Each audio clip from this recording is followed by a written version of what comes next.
Happening now, two gunmen on the run after police say they shot and killed a Nashville teenager in his own home. That happening on Tuesday night. News Channel 5 Sophie Nielsen-Colding joins us live. She's over at the North Police Precinct here in Metro.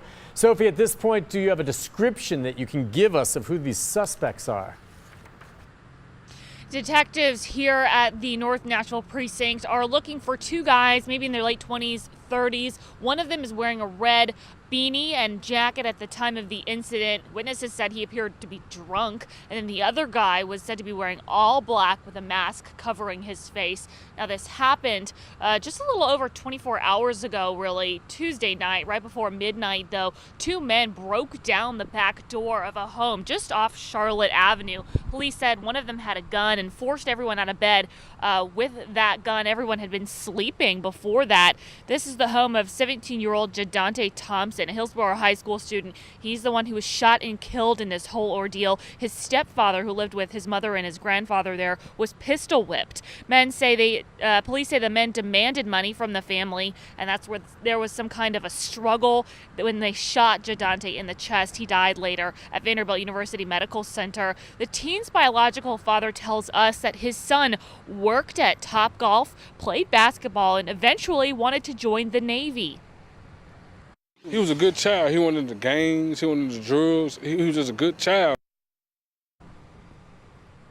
Police couldn't find anything in the home that would tell them why these men would specifically target that home. At one point even said maybe they got the wrong address, but that's what the question that detectives here at the North Precinct are working to answer today. Live in Nashville, Sophie Nielsen-Colding, News Channel 5.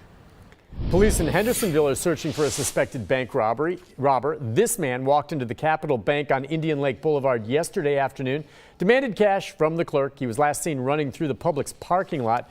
Call Hendersonville Crime Stoppers if you think you can help with that case. The power is back on for thousands of people in Murfreesboro after an officer-involved crash had that power knocked out for hours. It happened along New Salem Highway. Troopers tell us several cars were involved, including a Murfreesboro police officer.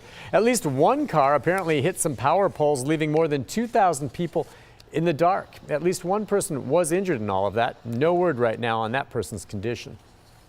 New surveillance video is helping police track down a couple of gun thieves. Take a close look here. This is from the N Range gun store on November 26th. Police tell us these guys stole 18 guns. Only one of them has been recovered so far, and it was found in the hands of a juvenile. A $5,000 reward is being offered for any information that leads to some arrests here. If you can help, contact the Mount Juliet PD at 615-754-TIPS. Right now, officials in Clarksville need your help searching for an elderly man with Alzheimer's. 87-year-old Donald Wilson, you see here, was last seen yesterday morning when his wife dropped him off at the Y on Hillcrest Drive. He left there with a friend, never came home. Police confirm that Wilson bought a Greyhound ticket to Tampa, but they don't know if he actually boarded the bus. They're checking that out. He was last seen wearing gray sweatpants, a gray sweatshirt, and a red Alabama hat. Call police if you see him. The man who overdosed with his toddler in the back seat has now been charged. Christopher McGill is jailed for child neglect and second offense DUI. This after admitting that he and his sister overdosed on heroin in a Bellevue parking lot. His 2-year-old child was in the van with them at the time. His sister Jessica was found unconscious. Police had to use Narcan to actually revive her. Both of them had previous charges.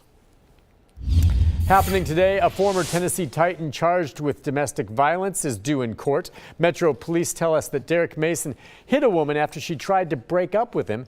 Detectives say they found bruises and some marks on the victim, as well as a hole in a door, which she says Mason caused. Metro police say there's no history of domestic abuse between the two. Mason will be in court 9 a.m. this morning. Also in court, the woman accused of shooting a homeless man on Music Row. Katie Quackenbush is claiming self-defense in the August shooting. Gerald Melton told police he was sleeping when Quackenbush drove up with loud music blaring. The two got into an argument and she reportedly shot him. Melton has since recovered. Quackenbush will be in court at 9 o'clock this morning. Happening today, you can learn more about the mayor's proposed transit plan. The folks behind Let's Move Nashville are hosting an open house along the Donaldson Pike corridor. It's at 50 Forward Donaldson, which will be from 5:30 to 7:30 this evening.